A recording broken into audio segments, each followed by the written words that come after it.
It can be easy to get caught up in throwing money at this or that in hopes it will get you more clients or overall grow your business and make it better. But do you know if that money is being put to good use or if it's being wasted? If you're like most business owners, especially in the early phases of starting and building a business, extra cash isn't exactly just lying around at your disposal all the time. It's something you really have to be careful with. Every cent you spend needs to be calculated to determine if it's worth spending. And even if you're financially stable, that doesn't mean that you should go around wasting a bunch of money. You'll obviously have your general overhead, rent, utilities, laundry, supplies, that sort of stuff. But what about improvements or upgrades? How do you know what's worth investing in and what's not?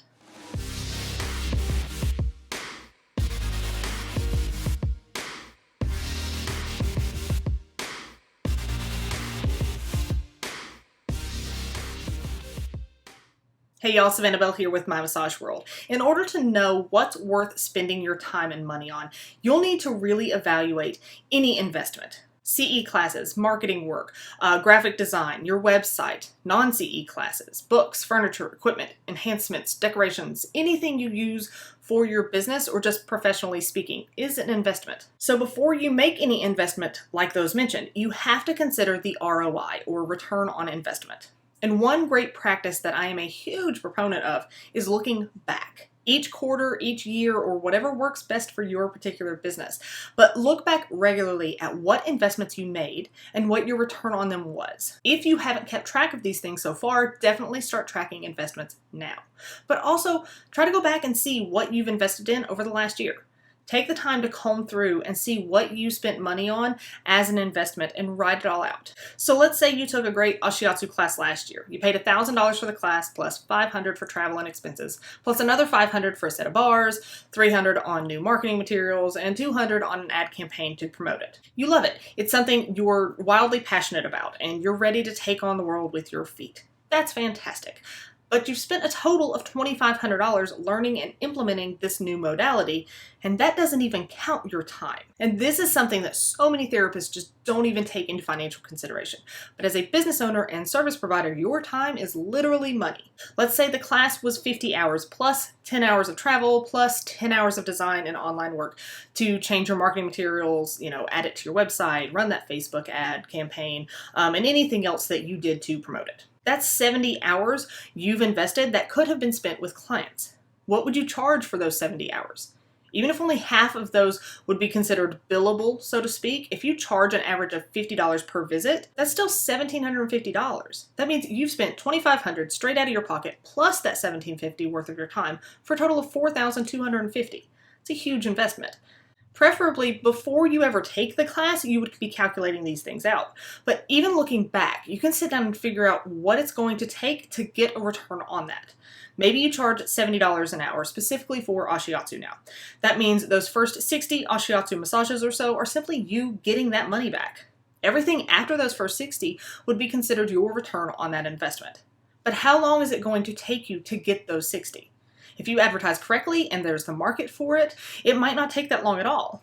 If you didn't take your market into consideration, then you might be in trouble. So when you're thinking about taking another CE class or hiring a graphic designer, building a new website, getting a new table, redecorating your treatment room, or anything else, make a realistic projection of your ROI before you pay a penny.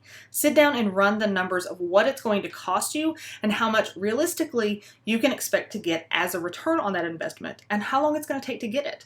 If you build a new website and it costs you $1,000, but you've done the research to see that you should have a huge increase in visitors and a much higher conversion rate, then it'll be well worth it. If your research comes up that it won't make a huge difference, can you cut some corners to get it up a little bit cheaper? Maybe you hire somebody to come up with a design, but you learn how to implement it to cut the cost. If you're able to look back at these investments that you've made, whether that's time and a small amount of money at a chair massage event or something, or a big investment into learning a new modality in a CE class, these are going to help guide you on what investments have worked and paid off and which have not, giving you a much better idea of where to invest in the future. If that chair massage gig didn't pan out, then you might not do it again. But if it only cost you 2 hours and 20 bucks, then hey, maybe try it one more time, get a better follow-up strategy together, and see if something changes for you. Now, when we look at calculating our ROI, it's much better to figure out percentages than just plain old dollar amounts.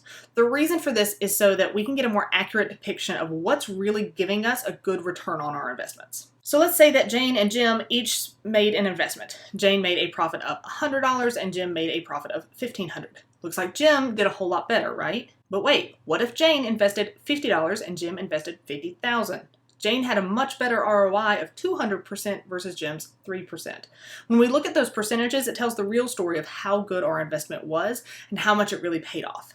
So to calculate that percentage is like calculating any other percentage. I hate to get all mathy with you here, but it's pretty basic math, okay? So generally speaking, it's just your profit divided by your investment. So for example, if you invested $200 and made $250 total, then you made $50 profit, right?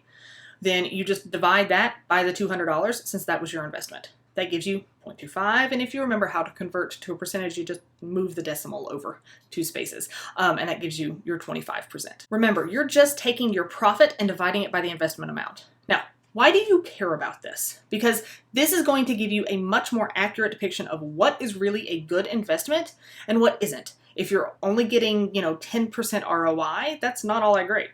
Although you made something, it may not be worth it really. Whereas if you're making 100% ROI, you're basically doubled your money, right? That's pretty awesome. So a real world example of this. Let's get back to that investment into learning Ashiatsu.